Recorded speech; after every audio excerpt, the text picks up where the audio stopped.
लड़ूंगा तो हाजीपुर से ही, वो तो जमुई भी हारेंगे। चाचा पशुपति पारस ने चिराग पासवान को दे डाली बड़ी चुनौती। बिहार की राजनीति में एक बार फिर से चाचा और भतीजे के बीच जुबानी जंग शुरू हो गई है। बात पशुपति पारस और चिराग पासवान की हो रही है। इस बार तो पशुपति पारस ने बगैर नाम लिए यहां तक कह दिया कि वो यानी चिराग उनके भतीजे जमुई से लड़े या नहीं, और उनकी तो जमानत ही जब्त हो जाएगी। केंद्रीय गृह मंत्री एवं राष्ट्रीय लोक जनशक्ति पार्टी प्रमुख पशुपति कुमार पारस ने आगामी लोकसभा चुनाव में हाजीपुर सीट से चुनाव लड़ेंगे, क्योंकि यह उनका अधिकार है। साथ ही उन्होंने कहा है कि अपने भतीजे एवं राष्ट्रीय जनतांत्रिक गठबंधन राजग सहयोगी चिराग पासवान उस दावे को भी खारिज कर दिया जिसमें उन्होंने पासवान अपनी मां को हाजीपुर संसदीय क्षेत्र से चुनावी मैदान में उतारने की बात कही थी। कहने का मतलब सिर्फ चिराग पासवान ने कहा था कि अपनी मां को वहां से यानी हाजीपुर से संसदीय क्षेत्र जो उनका है वहां से उनको मैदान में उतारेंगे, लेकिन इस बात का भी खंडन उन्होंने किया है। पत्रकारों से बात करते हुए पारस ने कहा, मुझे नहीं पता कि हाजीपुर संसदीय सीट के बारे में दूसरे लोग क्या सोच रहे हैं। मैं हाजीपुर से चुनाव लड़ूंगा, यह मेरा अधिकार है, मुझे कौन रोक सकता है।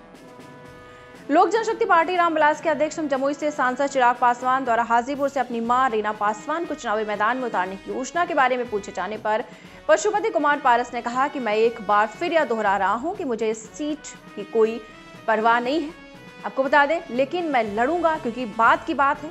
क्योंकि एक बात मैं आपको बता दें, अगर वो प्यार से हमसे हर चीज कहेंगे तो मैं दे दूंगा, लेकिन अगर लड़ाई झगड़ा करेंगे तो ये सीट मेरी है और इस सीट में मेरा जन्मसिद्ध अधिकार है। मैं इस सीट से चुनाव लड़ूंगा, हाजीपुर सीट मेरी है। तो उन्होंने कहा है कि मैं हाजीपुर सीट से चुनाव लड़ूंगा, वो तो जमुई भी हारेंगे।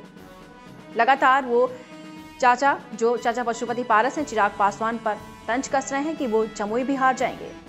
दीक्षांत एडुटेक लाया है दीक्षांत डिजिटल क्लास। दीक्षांत डिजिटल क्लास का उपयोग कर छात्र बना सकते हैं पढ़ाई को बेहद आसान और मजेदार। दीक्षांत डिजिटल क्लास को स्कूल में बैठकर देखना है तो पेन ड्राइव और स्मार्ट टीवी बनेगा सही माध्यम। चलिए अब ये भी जानते हैं कि दीक्षांत डिजिटल क्लास का फी स्ट्रक्चर क्या होगा। नर्सरी से लेकर यूकेजी के लिए 7,000, नर्सरी से लेकर दूसरी कक्षा के लिए 12,000, नर्सरी से लेकर 5वीं तक के लिए 18,000, नर्सरी से लेकर 8वीं तक के लिए 24,000, नर्सरी से लेकर 10वीं तक के लिए 30,000।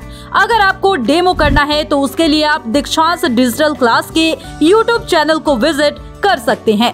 हमारे YouTube चैनल को सब्सक्राइब और Facebook पेज को लाइक करना ना भूले। धन्यवाद।